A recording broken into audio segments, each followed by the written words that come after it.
Hello guys, আসসালামু আলাইকুম। আশা করি সবাই ভালো আছেন। তো অনেকদিন পর একটা ভিডিও নিয়ে আসলাম। তো আজকে আমাদের গ্রামের যে যুবক ছেলেরা আছে, আমাদের পাইকপাড়া উত্তরপাড়া যুবক ছেলেদের উদ্যোগে একটা ইফতারের আয়োজন করা হয়েছিল। তো এখানে মনে করেন যে আমাদের এলাকার ছোট ভাই, ব্রাদার এবং কাকা, তো সবাইকে নিয়ে আমরা একটা ইফতারের আয়োজন করি। তো ভাবলাম যে আপনাদের সাথে ভিডিওটা শেয়ার করি। তো আমাদের বাড়ি থেকে বিলের একদম ভাটিতে, যাই হোক, আমরা একটা নির্জন জায়গাতে ইফতার আয়োজনটা করি। তো এখানে আমার যে কাকারা আছে, ছোট ভাইরা আছে, এখানে কাজ করতেছে, ইফতার আয়োজন করতেছে। তো আমরা সকলে বাইক নিয়ে আমরা চলে আসলাম।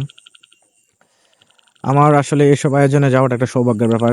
গ্রামের সকল ছেলেরা একত্রিত হয়ে একটা কিছুর আয়োজন করা, এটা আসলে খুব আনন্দের একটা ব্যাপার। তো যাই হোক, এই সবার সাথে আমিও শরিক হয়ে গেলাম।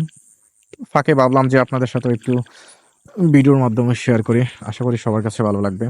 তো এখানে আমাদের যে বড় ভাই আছে, কাকারা আছে, ছোট ভাইরা আছে, তারা বিভিন্ন কাজে একজন অন্যজনকে সাহায্য সহযোগিতা করতেছে কিভাবে করা যায়। এ হচ্ছে শরবত। যাই হোক, আমার এটা দেখে তো একদম জোশ লাগতেছে, কবে যে খাবো।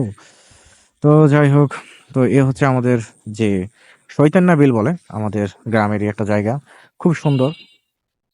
মানে এত সুন্দর একটা জায়গা, খুব ভালো লাগার মতো একটা জায়গা, সব দিকে শুধু সবুজ শ্যামল সমারোহ মধ্যে একটা জায়গা, খুবই সুন্দর। তো আমার কাছে আসলে আজকের আয়োজনটা আমার কাছে খুবই ভালো লাগছে, যেটা আমার কাছে সবসময় স্মরণীয় হয়ে থাকবে। আসলে গ্রামের সবাই যখন একত্রিত হয়, এই জিনিসটা আসলে আনন্দের, কারণ সবসময় তো সবাই একত্র থাকতে পারে না। কারণ প্রত্যেকটা মানুষই যার যার কর্মজীবন নিয়ে সবসময় ব্যস্ত থাকে। তো হাজার ব্যস্ততার মাঝেও যখন ছোট ভাই এবং বড় ভাইদেরকে নিয়ে, কাকাদেরকে নিয়ে যখন একটা কিছুর আয়োজন করা হয় সম্মিলিতভাবে, তখন জিনিসটা আসলেই কিন্তু উপভোগ করার মতো একটা জিনিস, ভালো লাগারও একটা জিনিস।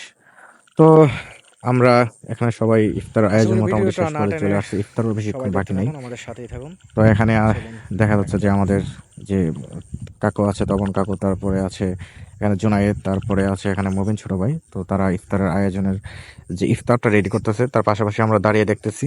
তাই ভাবলাম যে আপনাদের সাথে ভিডিও করার মাধ্যমে শেয়ার করি। আমার কাছে জিনিসটা আসলে খুব ভালো লাগছে, আমি কখনো এসব আয়োজন আসি নাই। হঠাৎ যখন শুনলাম এরকম একটা আয়োজন, শরিক না হয়ে তো আর পারলাম না। কারণ প্রত্যেকটা মানুষের জীবনেই তার কর্মজীবনে ব্যস্ত থাকে। সব সময় তো আর ছোট ভাই, বড় ভাই বা এলাকার যে যুবক ছেলেরা আছে, সবসময় তো একত্রিত হয়ে কোনো কিছু করার একটা সুযোগ থাকে না। আমার জন্য এটা হয়তো সবচেয়ে বড় একটা সুযোগ ছিল, যে একত্রিত ইফতার করা। এটা আসলে খুব স্মরণীয় হয়ে থাকবে আমার কাছে। খুব ভালো লাগার একটা সময় ছিল, যে এখানে বড় ভাই আছে, কাকা আছে, ছোট ভাই আছে, সবাইকে নিয়ে একসাথে একটা ইফতার করতে পারছি। তাই ভাবলাম আপনাদের কাছে শেয়ার করি। দেখতে দেখতে আমাদের ইফতারের সময় হয়ে গেল। এই ছিল আমাদের আজকের যে ইফতারের যে আয়োজনটা। যাক, আমি ধন্যবাদ দিব ওইসব আমার ছোট ভাই এবং কাকাদের, যারা এই উদ্যোগটা নিয়ে আজকের এই ইফতারের আয়োজনটা করছে। তো আশা করি সবার কাছে ভালো লাগছে। তো এই হচ্ছে আমার কাকা আলামিন, যে শরবত দিতে ব্যস্ত। তো আরেক হচ্ছে কাকু, একদিকে আমার কাকা, আরেকদিকে আমার উকিল বাবা নিহাত ভুইয়া। যাক, আমি ফাঁকে দিয়ে ভাবলাম যে আপনাদের সাথে ভিডিওর মাধ্যমে একটু শেয়ার করি। যাই হোক, আশা করি সবার কাছে ভালো লাগছে।